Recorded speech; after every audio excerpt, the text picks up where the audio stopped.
वैदिकी अमृत ध्यान साधना प्रभात सत्संग में आप सभी साधक साधिकाओं का, उपासक उपासिकाओं का हार्दिक स्वागत है।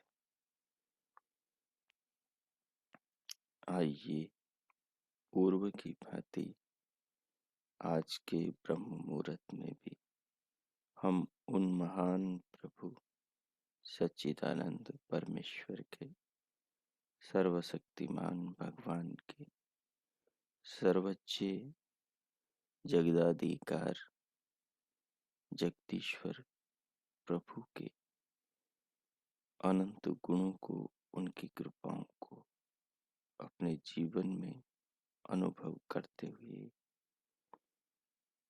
संसार में, शरीर में देखते विचारते हुए भगवान के प्रति अपने हृदय में कृतज्ञता के भाव लाएं, उनका धन्यवाद करें, अपने अंतःकरण को पावन करें और चित्त को संस्कारित करें, स्वयं को कृतज्ञ बनाएं। जीवन प्रभु की देन है, जिसका उपभोग, जिसका प्रयोग हर पल हम कर रहे हैं। ये भगवान की महान कृपा है, जिस कृपा को पाकर हम जीवन को जी रहे हैं। उनका धन्यवाद करना, उनके प्रति कृतज्ञ होना हमारा धर्म है और ये धर्म हमारी उन्नति में, आत्म उत्थान में सहायक है। हमारे सुख की वृद्धि में, हमारे दुखों की निवृत्ति में, हमारे जीवन के सफल होने में और जीवन के दुखदायी मार्गों पर जाने से उसे बचाने में सहायक है। सो आइए भगवान के दिए जीवन को अनुभव करें, भगवान की कृपाओं को, भगवान की सृष्टि, शरीर को, संसार, देह को अनुभव करें। उसके लिए कोई भी अनुकूल आसन जिस पर आप बैठे हैं उसे व्यवस्थित कर लें या परिवर्तित कर लें। तदुपरांत दोनों हथेलियों को गोद में रख लें व घुटनों पर अनुकूलता अनुसार, और नेत्रों को, पलकों को बंद रखते हुए उन्हें सहज कर लें।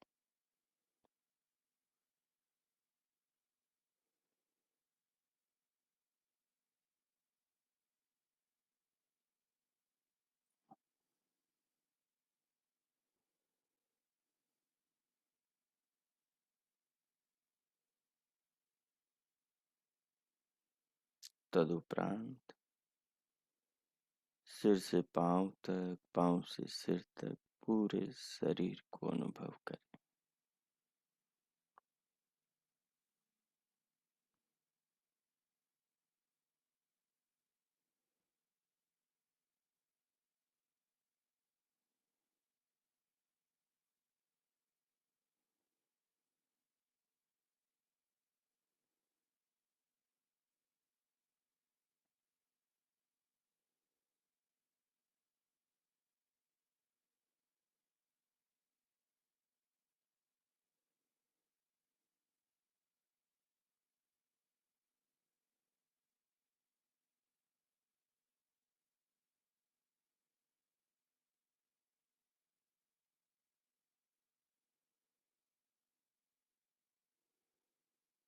पूरे शरीर को अनुभव करते हुए बाहर से भीतर आने वाली श्वास को लंबी गहरी लयबद्ध करें और धीरे धीरे बाहर से भीतर लें। उसे अनुभव करें। श्वास को अनुभव करते हुए सिर से पांव तक के शरीर को अनुभव करें।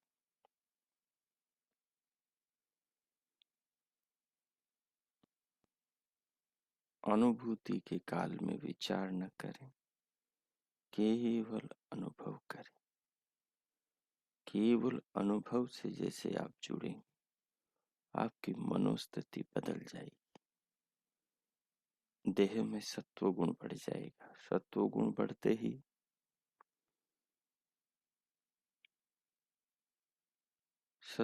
बढ़ते ही शरीर भी सुखद होगा, मन भी एकाग्रचित होगा और आत्मा और मनोस्थिति आध्यात्मिक बनेगी। तो तत्क्षण आप बदलाव अनुभव करेंगे।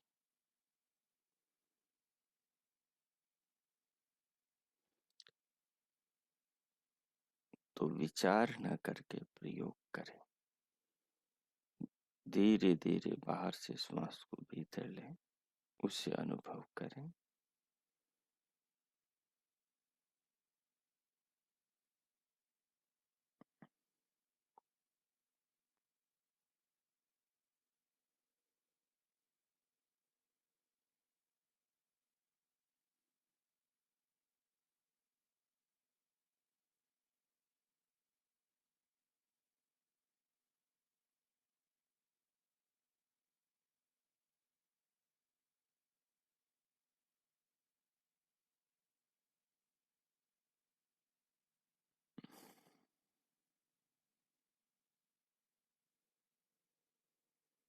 जब श्वास भर लें तो उसे रोकें।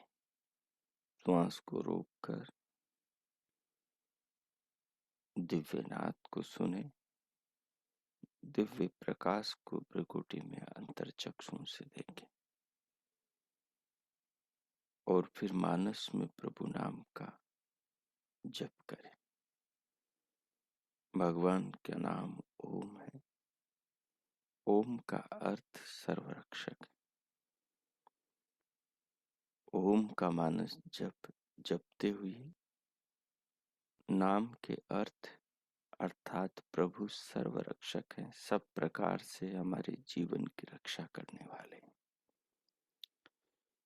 पृथ्वी से जल अग्नि वायु, आकाश से सूर्य चंद्रमा से, सागर सरिताओं से, पहाड़ पर्वतों से, औषध वनस्पतियों से, ऋतुओं से, सब प्रकार से हमारी रक्षा करने वाले। तो सर्वरक्षक प्रभु की भावना भीतर रखते हुए उनके नाम का मानस जप जपें और दिव्य नाद सुने, दिव्य प्रकाश देखें। पूरे शरीर को अनुभव करें।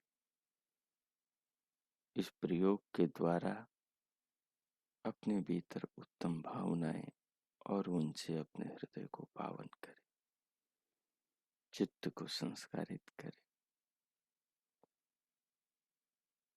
मैं मौन होता हूँ। 5 मिनट आप ये प्रयोग करेंगे।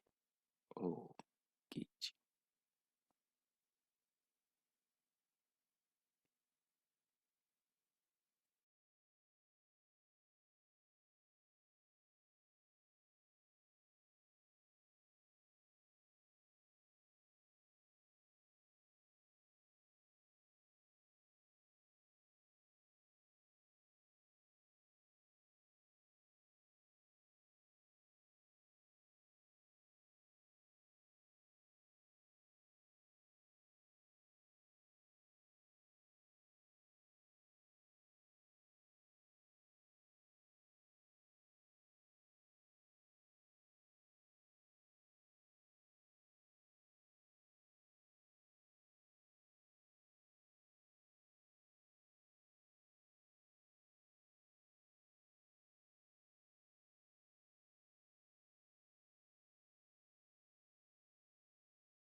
ओ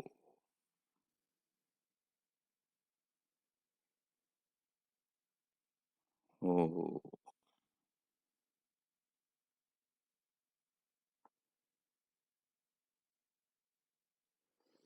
इस प्रकार जीवन और जगत में प्रभु कृपा, प्रभु व्यवस्था को देखते, अनुभव करते हुए भगवान के नाम का मानस जप ओम नाम से करते हुए प्रभु को सर्वत्र सब कुछ का निर्माता, जीवन का दाता, जीवन के भरण पोषण के समस्त पदार्थों का निर्माता के रूप में देखते हुए, दिव्य नाद सुनते हुए, दिव्य प्रकाश देखते हुए और शरीर के अंदर मानस जप से दिव्य सुखानुभूति करते हुए अब भगवान का धन्यवाद करें इस जीवन की प्रधानता के लिए। मनुष्य जीवन, मानव देह के लिए प्रभु का धन्यवाद करते हुए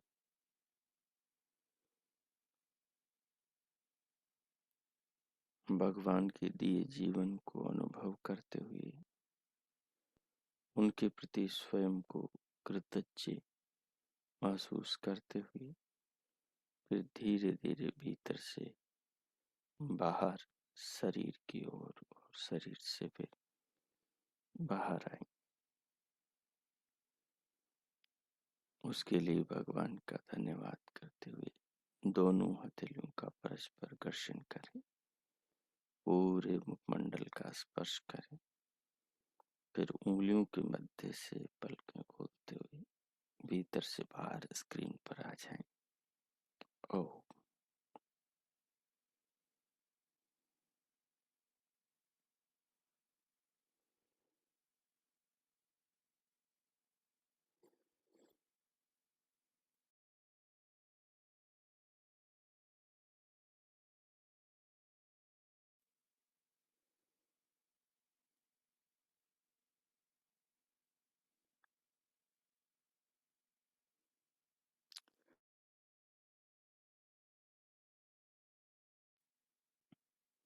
पीछे से हमारा पाठ चला आ रहा है।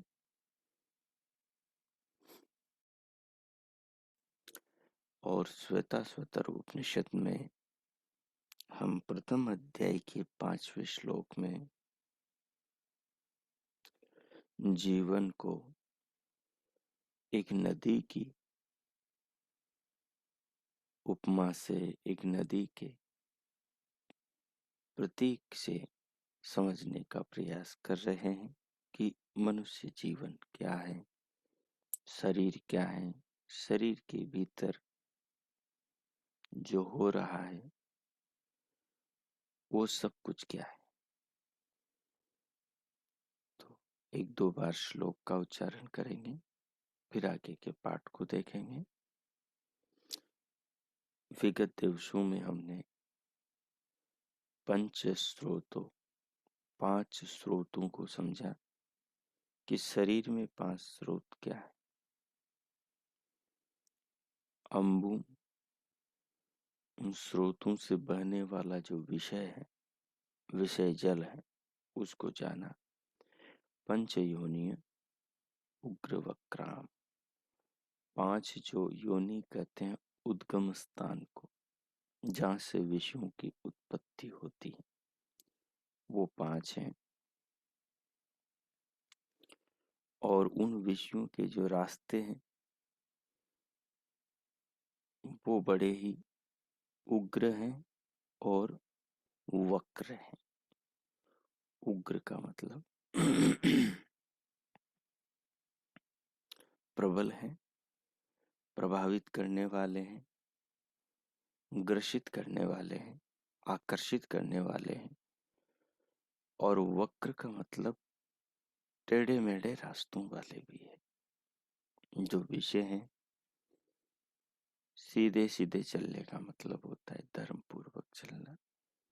सीधे सीधे चलने का मतलब होता है सुखदायक, शांतिदायक भोग को प्राप्त करना। लेकिन विषय टेढ़े मेढ़े रास्ते वाले हैं। वो आप में नाना क्या क्या भाव पैदा करते हैं, मन को किधर किधर ले जाते हैं, आदमी को किस प्रकार से लोभ, लालच, ईर्ष्या, द्वेष में फंसा डालते हैं। तो ये विषयों का स्वभाव है, क्योंकि विषय जिससे बनते हैं उसका अपना स्वभाव। प्रकृति से विषय बनते हैं। प्रकृति के 3 गुण हैं, सत्वगुण, रजोगुण, तमोगुण। विषयों के अंदर, पंचभूतों के अंदर, पंचभूतों से बनी पांचभूतिक सृष्टि के अंदर जो भी हम पदार्थों में अलग अलग चीजें देखते हैं, वो सब इन तीनों गुणों से ही आती। एक तगारी मिट्टी है, एक बाल्टी पानी है, एक बाल्टी गोबर और गोमूत्र है। इनको हम 10, 15, 20 छोटे छोटे डिब्बों में या मिट्टी के पतीलों में थोड़ी थोड़ी मिट्टी रखते हैं, गाय का गोबर, गोमूत्र डाल दें और अलग अलग एक एक बीज सब में डाल दें, तो हम क्या पाएंगे कुछ ही दिनों में, सुबह तक 2 दिन में, एक सूर्य की ताप से, एक हवा के स्पर्श से, एक आकाश में, एक बाल्टी के पानी से, एक तगारी तरसले की मिट्टी से और एक गाय के गोबर और मूत्र से जो बीज इसमें हमने वो डाले थे वो अंकुरित हो उठे। लेकिन बीज जैसे ही बड़े हुए तो पता लगा एक बीज के पत्ते अलग हैं, दूसरे हर पौधे से, पहले हर पौधे के पत्ते अलग हैं, उसकी खुशबू अलग है, उसके पत्तों की और उसके तने की बनावट, चिकनाई, खुरदरापन अलग अलग है। और एक ही मिट्टी से सारे पैदा हुए हैं। एक के फूल आता है लाल, तो दूसरे के सफेद, तो तीसरे के अन्य प्रकार का, चौथे के अन्य प्रकार का। एक के फल अन्य आता है, दूसरे के अन्य आता है। एक के नींबू खट्टा, दूसरे के आम मीठा, तीसरे के मिर्ची चरपरी चरकी और चौथे के करेला कड़वा। इस तरह बहुत सारे, जितनी शाकें सब्जियां हमें देखने को मिलती है, जितने फल देखने को मिलते, कहाँ से सब आए, सबके अलग अलग स्वाद, सबके अलग अलग बनावट, सबके अलग अलग गुण।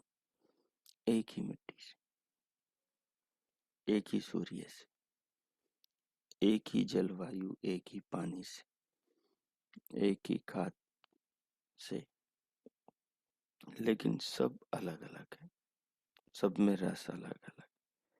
एक छोटा सा पतीला मिट्टी का, उसमें ग्वार पाठा लगाया, घृत कुमारी एलोवेरा लगाया, तो क्या देखते हैं कि उसके पत्ते इतने बड़े बड़े, मोटे मोटे, और पत्तों के अंदर रस भरा हुआ है। बड़े आश्चर्य की बात, इतना रस भरा हुआ है और इतने बड़े बड़े पत्ते निकल रहे हैं। और थोड़ा सा कि प्याला भर मिट्टी है, वो एक प्याले भर मिट्टी में ये कहाँ से आ रहा है, वो मिट्टी कहाँ से ये ग्वारपाठे का निर्माण कर रही है, उसमें ऐसा रस और इतना चिकना और इतना स्वच्छ, इतना शुद्ध, इतना साफ। ये पीछे अदृष्ट कारण है। ये पीछे परमात्मा है। ये चीज पीछे प्रकृति के जो सत्व गुण, रजोगुण, तमोगुण है, उससे जो पांचों भूत बनते हैं और पांचों भूतों से जो ये चीजें बनाते हैं, वो भगवान बनाते हैं। उन्होंने ऐसा मिट्टी के अंदर और बीजों में किया हुआ है कि मिट्टी तो एक है, भूमि तो एक है, गर्भ तो सबका एक है, योनि तो सबकी एक है, लेकिन बीज सबके अलग अलग है। एक ही माँ से 10 बच्चे हो, सबकी शक्लें अलग, सबकी वाणी अलग, सबके स्वभाव अलग, सबकी शरीर की बनावट अलग।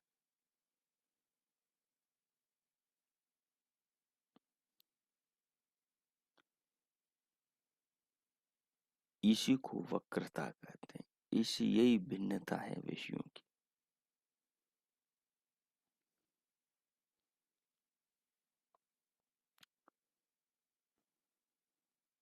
यही भिन्नता है।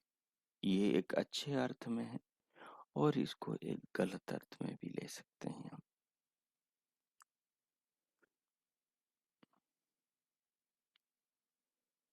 जो संसार की वस्तुओं को देखने से, क्योंकि वस्तुएं एक नहीं, अनंत है, अनगिनत है, जीवन भर हम ये पता नहीं लगा सकते कि फल इतने ही होते हैं, पूर्ण विराम नहीं लगा सकते। जीवन भर हम पता नहीं लगा सकते कि पेड़ इतने ही है, पूर्ण विराम नहीं लगा सकते। जीवन भर हम पता नहीं लगा सकते कि आदमी इतनी ही प्रकार के, इतने ही स्वभाव के, पूर्ण विराम नहीं लगा सकते। कीड़े मकोड़े, लोगों के स्वभाव,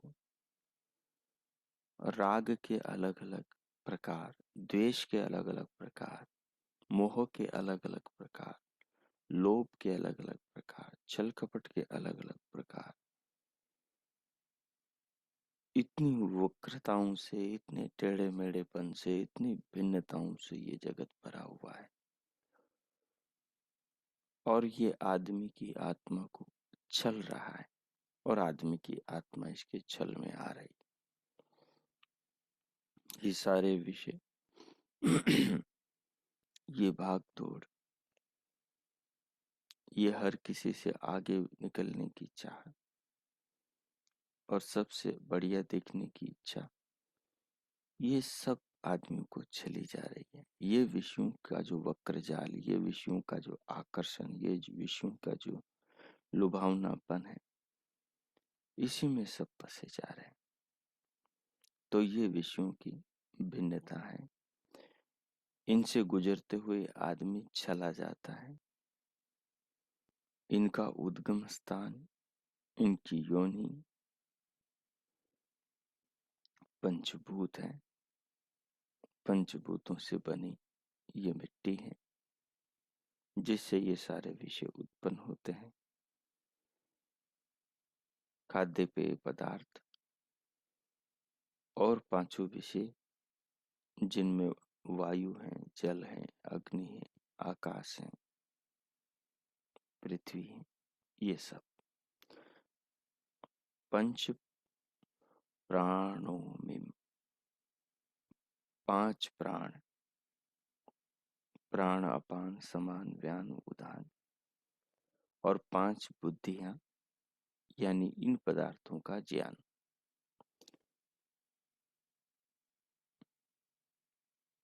यहाँ तक हमारा पीछे हो गया था और इसके आगे का हमने पढ़ा था।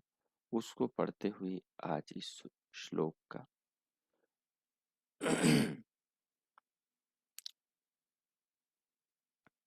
पूरा अध्ययन हम करेंगे। तो देखिए, एक बार इसका उच्चारण करेंगे। ओम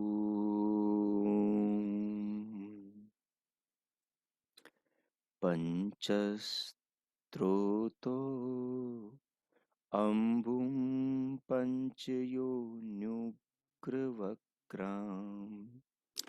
पंचप्राणोमिं पञ्चबुद्ध्यादिमूलम् पञ्चावर्तां पञ्चदुःखौघवेगाम् पञ्च पञ्चाशद्भेदां पञ्चपरिवामधीमः पञ्चपरिवामधीमः। ओम आई।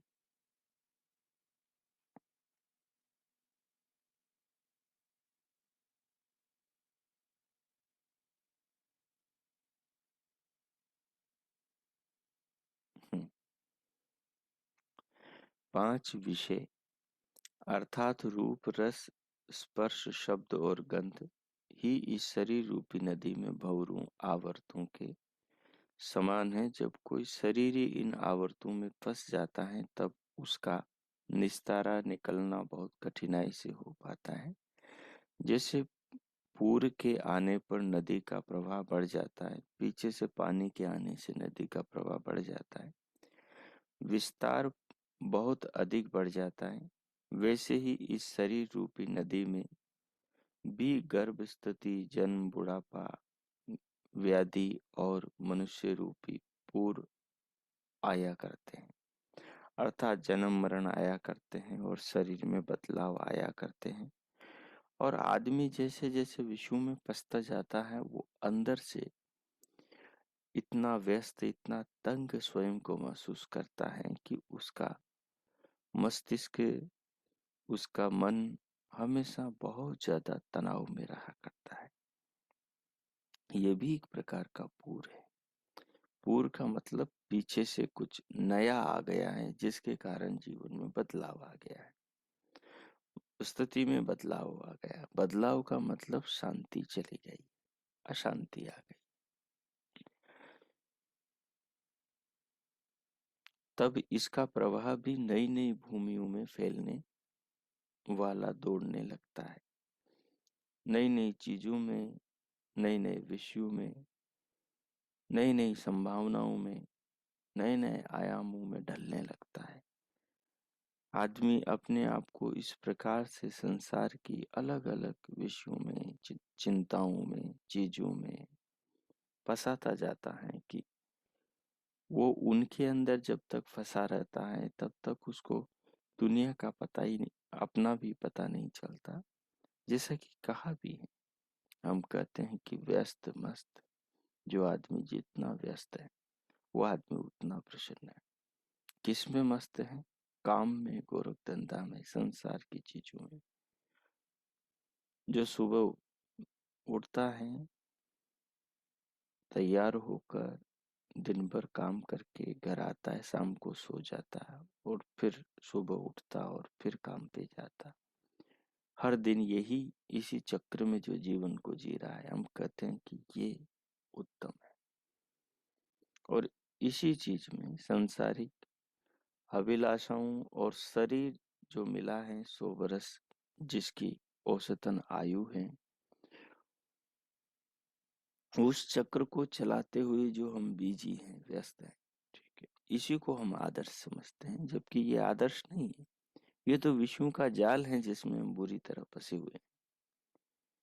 और रोजाना बस टिप टॉप तैयार होकर हम जा रहे हैं, दिन भर का गोरख धंधा करके शाम को आ रहे हैं, जिससे अपना घर चल रहा है, वाहन चल रहे हैं, जरूरतें पूरी हो रही हैं, परिवार बढ़ रहा है, संसार में, परिवार में, मोह में, राग में, द्वेष में और उलझते चले जा रहे हैं। हम इसको आदर्श सामाजिक जीवन कहते हैं। लेकिन शास्त्र की दृष्टि से ये फैलाव है, अलग अलग भूमियों में, अलग अलग स्थितियों में, अलग अलग मनोस्थितियों में चले जाना, उनसे स्वयं को जकड़ लेना, उनकी लालसाओं को भीतर भर लेना, उनमें अपने आप को ऐसा फंसा लेना कि कभी भूल कर भी अपने आत्मा के बारे में ख्याल भी ना आए कि कोई है जिसकी हमें फिक्र करनी।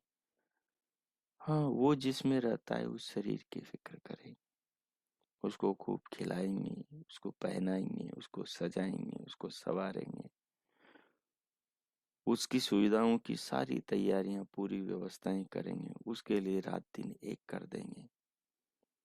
लेकिन उसकी असलियत जरूरत क्या है कि उसे नहीं जानेंगे, क्योंकि उसको जानने में अंतर्मुखी होना पड़ता है। अंतर्मुखी होने के लिए बैठना पड़ता है।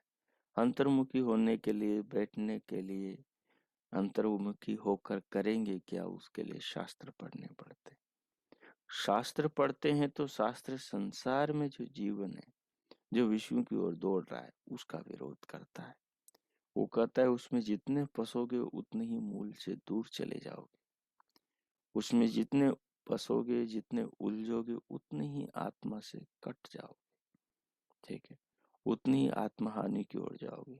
वो कहता है शास्त्र को पढ़ोगे तो वो कह रहा है यम नियमों का पालन करो, झूठ मत बोलो, छल कपट मत करो, वाणी से भी छल मत करो किसी के साथ, अहिंसा का जीवन जियो। और बाहर का जो सारा व्यापार आदमी का खड़ा है, वहां बिना झूठ बोले, बिना छल कपट करे उसका काम चलता ही नहीं, क्योंकि उसने मान्यता ऐसी बना ली है कि बिना झूठ के व्यवसाय हो नहीं सकता, बिना कपट के काम चल नहीं सकता। वो इससे कमा रहा है तो उससे दूसरा कमा रहा है, जो इसको कमा के दे रहा है वो भी आके किसी और से कमा रहा है। तो सारा जाल ऐसा बना हुआ है। सात्विकता कहीं है नहीं, पवित्रता कहीं है नहीं, धर्म कहीं है नहीं, न्याय कहीं है नहीं, भरोसा, पक्का विश्वास कहीं है नहीं। तो ये सारी चीजें वक्रता है विषयों की, और इनमें आदमी पूरी तरह फंसा हुआ है, और इनमें आदमी फंसकर फैलता जा रहा है। क्योंकि जितना आदमी इनमें घुसेगा उतने ही ये विषयों के संस्कार आदमी के भीतर घुसेंगे, उसके चित्त में धसेंगे, चित्त में अपना पकड़ बनाएंगे, मजबूती जकड़ बनाएंगे। और जितना जितना वो बार घुसता जाएगा उतना उतने ही ये विषय संस्कार बनकर उसके चित्त में मजबूत होते जाएंगे, अपनी तहों को बढ़ाते जाएंगे, अपना भार बढ़ाते जाएंगे। जितने विषयों का भार होगा उतने ही संस्कार, विचार, भाव, व्यवहार, इच्छाएं, सांसारिक अभिलाषाएं बढ़ती चली जाएगी आदमी उन्हीं में। अब शरीर का तो लिमिट है, शरीर तो औसतन अपनी आयु तक जाएगा, उसके बाद में खत्म के है। उसके बाद में न खा सकते, न पी सकते, न पहन सकते, न ओढ़ सकते। जब चला ही नहीं जा रहा है, अब दिखाओगे किसको, करेंगे क्या आप? क्योंकि शरीर की तो आयु है, सीमा है, शरीर तो बदलता है। वो तो जवानी से बुढ़ापे में जाता है, और बुढ़ापे से वो मृत्यु की ओर ले जाता है। जो सुंदरता है वो सारी सुंदरता उसकी चली जाती है, क्योंकि उसमें नई चीजें बाहर से भीतर आ रही, पुरानी चीजें जा रही, उसका विकास धीरे धीरे बंद हो रहा है। तो उसमें जीर्णता, शीर्णता, जर्जरता आ रही है। अब क्या करो? तो ऐसा करके आदमी पूरी तरह लुट जाता है, अंतिम में आते आते पूरा आत्मा के अर्थों में बर्बाद हो जाता है।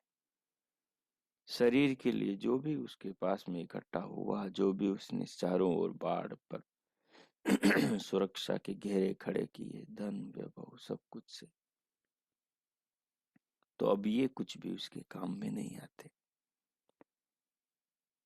तो इस प्रकार से आदमी नई चीजों को भीतर पूरते हुए अपने आप को संसार के अंदर फंसाता और फैलाता चला जाता है। ये इसका तात्पर्य है। ये 5 प्रकार के दुख, आवेग अर्थात गर्भ, स्थिति, जन्म, बुढ़ापा, व्याधि और मरण ही इस शरीर रूपी नदी में पूर अथवा आवेग है। ये आवेग आते हैं, उसकी मनोस्थिति को बदलते हैं। बचपन का एक अलग आवेग है, जवानी का अलग आवेग है, और बुढ़ापे का बिल्कुल अलग आवेग, अलग मन, अलग स्थिति होती। और मरणासन स्थिति तो बहुत दयनीय होती। तो जल में तैरने के ढंग कई प्रकार से होते हैं, नदियों को पार करने के साधन भी कई प्रकार के होते हैं। वैसे ही शरीर रूपी नदी से समतरण के विधान और साधन भी कई प्रकार के हैं। किसी भी एक विधान को जानकर साधन को अपना कर साधना करके साधक इस शारीरिक भवसागर को पार कर सकते हैं। जहां चाह वहां राह। भवसागर को पार करना बहुत कठिन तो है ही, परंतु असंभव नहीं। नदियों में आवश्यकता अनुसार कुछ बांध भी बना लिए जाते। उनके जो मुख्य खंड होते हैं वे ही पर्व कहलाते। नदियों की कुछ छोटी या बड़ी शाखाएं भी पर्व स्वरूपा हो जाती हैं। अविद्या, अस्मिता, राग, द्वेष और अभिनिवेश ही इस शरीर रूपी नदी में बांध, पर्व या शाखा है। इन्हीं के आधार पर ये नदी दौड़ती है। शरीर रूपी अविद्या में दौड़ती है, अविद्या की दिशा में भागती है। अविद्या यानी अज्ञान, अस्मिता यानी मोह की दिशा में भागती, राग यानी आसक्ति की दिशा में भागती, और द्वेष यानी नफरत की दिशा में ये शरीर रूपी नदी दौड़ती। और अभिनिवेश यानी हमेशा मृत्यु से बचने की चाह रखती हुई, हर जगह अपने आप को सुरक्षित करती हुई ये शरीर रूपी नदी दौड़ती, बहती रहती है। इधर उधर उल्टे सुलटे सब और जैसे मनुष्य शरीर से काम करता है, वो सब इस शरीर रूपी नदी का दौड़ना ही है। नदियां प्रवाहमयी होती हैं, वे चलती ही रहती हैं, दौड़ती ही रहती हैं, बहती ही रहती हैं।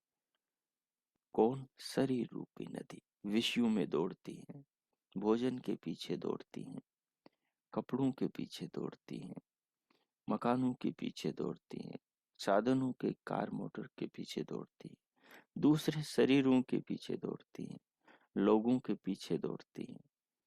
नाना प्रकार के हजारों वक्र विषय जो है संसार में है, टेढ़े मेढ़े मार्गों वाले जितने भी विषय हैं, इन विषयों के पीछे शरीर रूपी नदी दौड़ती। ये शरीर ही दौड़ता है।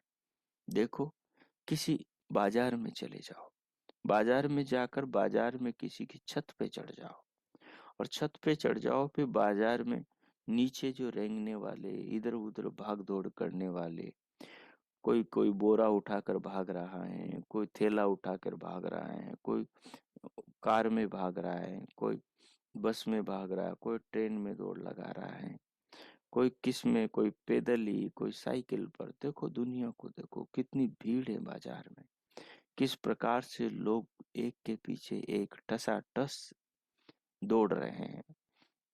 उन पर शांत होकर सोचोगे तो एक नई दृष्टि, प्रज्ञा, एक बुद्धि प्राप्ति होगी कि आखिर ये दुनिया में क्या हो रहा है। एक आदमी सुबह को उठता है, नहाता धोता खाता पीता नाश्ता भोजन करता, और फिर दुनिया की दौड़ में घर से बाहर निकलता। वही आदमी जो बाजार पे चौराहे पर आपको भीड़ में बीच में भागता दौड़ता मिल रहा है, जो दुकानों पर बैठा है, जो कार चला रहा है, मोटर चला रहा है, बस चला रहा है, ट्रेन चला रहा है, वायुयान चला रहा है, जो दुकान चला रहा है, होटल चला रहा है, जो चीजें बना रहा है, फर्नीचर बना रहा है, वो बाजार में जो सारी भीड़, जो सारी दुनिया है जो घर से निकली हुई है, वो सब कामकाज में लगी। और शाम सूर्यास्त होते ही सब अपना अपना समेटना समेट कर सब घर को जाएंगे, खाएंगे पिएंगे, फिर सो जाएंगे, फिर सुबह उठेंगे। ये चक्र जन्म से सूरज संभालते ही मौत तक चलता रहता है।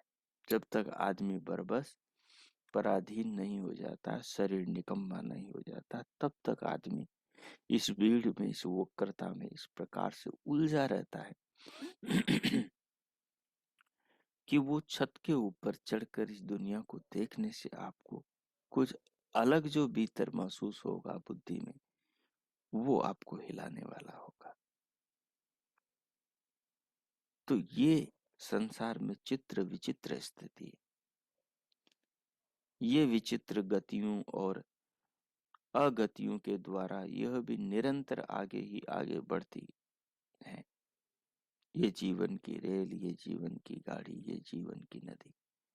नए नए परमाणु प्रवाह आकर इसमें मिलते या जुड़ते रहते हैं, शरीर में खाने पीने से, और संसार में और घर के अंदर और धन में नया नया धन आकर जुड़ता रहता है।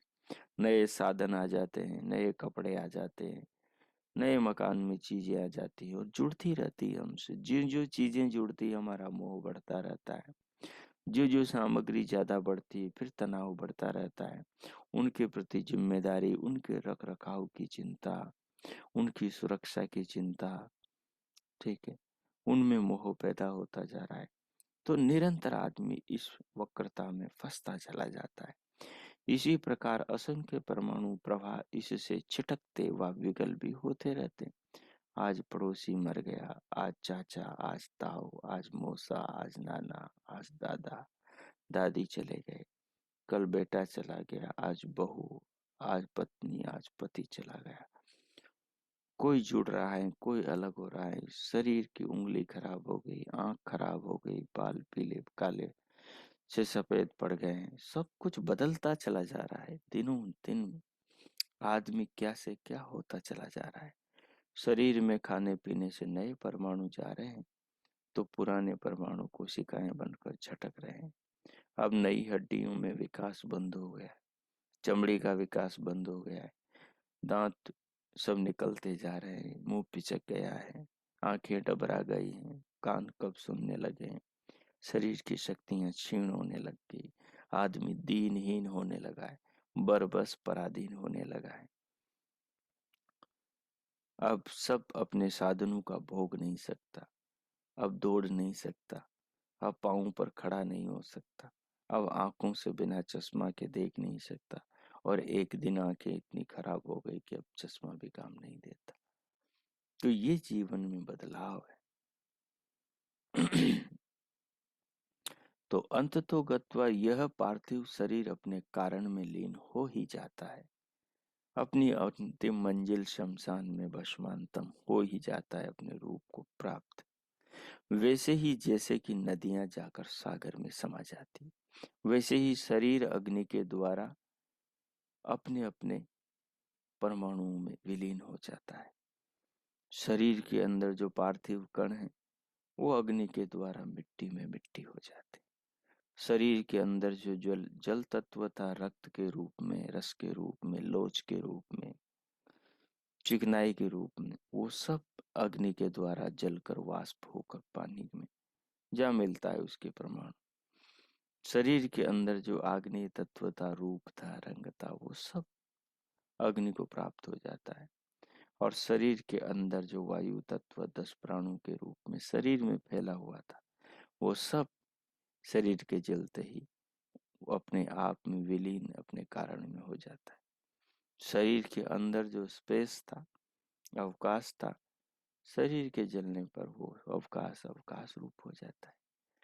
तो सारी नगरी खत्म हो जाती है, सारा खेल खत्म हो जाता है, सब कुछ समाप्त हो जाता है।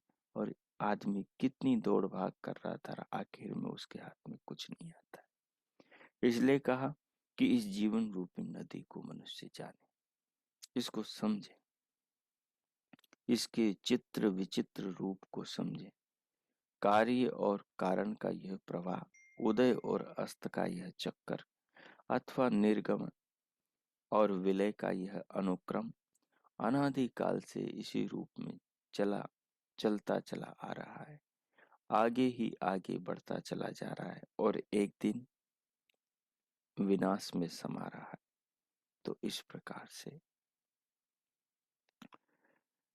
हम इस जीवन को समझने का प्रयास करें, जीवन की नदी को समझने का प्रयास करें, संसार को विवेक की आंख से देखें और विवेक पूर्वक इस पर विचार करने का प्रयास करें। अगर हमारे पूर्वजों ने इस जीवन से कुछ पाया है और पक्की गारंटी के साथ में वो खड़े हैं कि सबसे मुक्त होकर आदमी जिस तत्व को पाता है वो इतना आनंदप्रद है कि ये जो संसार है, संसार की चीजें हैं, इनका सुख उसके सामने कुछ भी नहीं। उन्होंने कहा संसार के विषयों से सबसे बड़ा जो सुख है संसार में, वो मनुष्य का सुख है, शरीर का सुख है, मन का सुख है, इंद्रियों का सुख है। लेकिन उस सुख के भी ऊपर का जो सुख है, जो परम आनंद का सुख है, बोले उस आनंद के सुख के सामने संसार का सुख कुछ भी नहीं।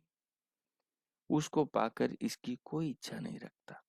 तो हम उसको पाने का प्रयास करें जिसको पाने के बाद इस संसार के सुखों की कोई इच्छा ही नहीं रहती है।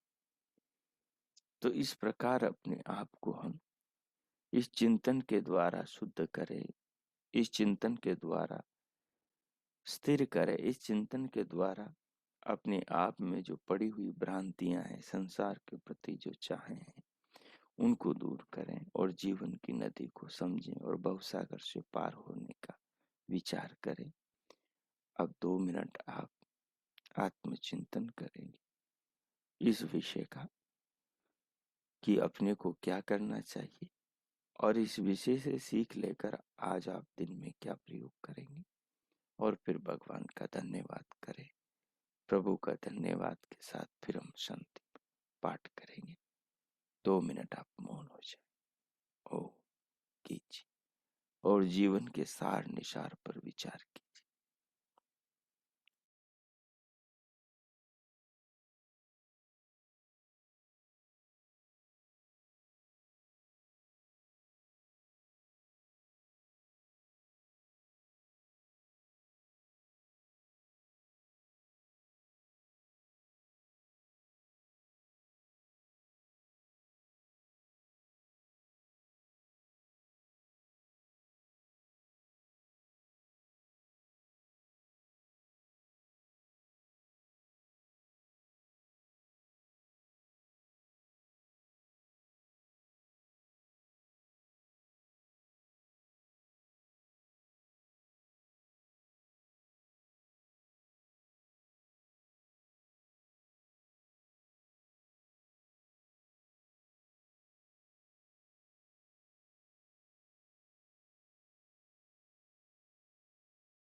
हो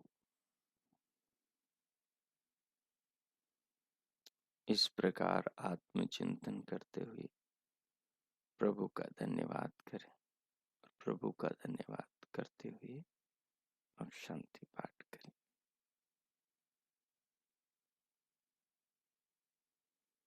भगवान का भाव, उनके प्रति धन्यवाद का भाव, उनके प्रति कृतज्ञता हृदय में लिए हुए अब शांति पाठ करें। ओम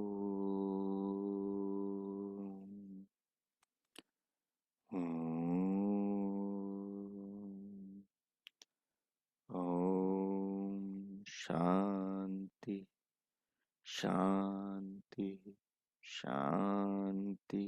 ओम। हो आज का आपका सबका दिन शुभ हो, मंगलमय हो। प्रभु से सबके लिए बहुत बहुत मंगल कामनाएं, बहुत बहुत शुभकामनाएं।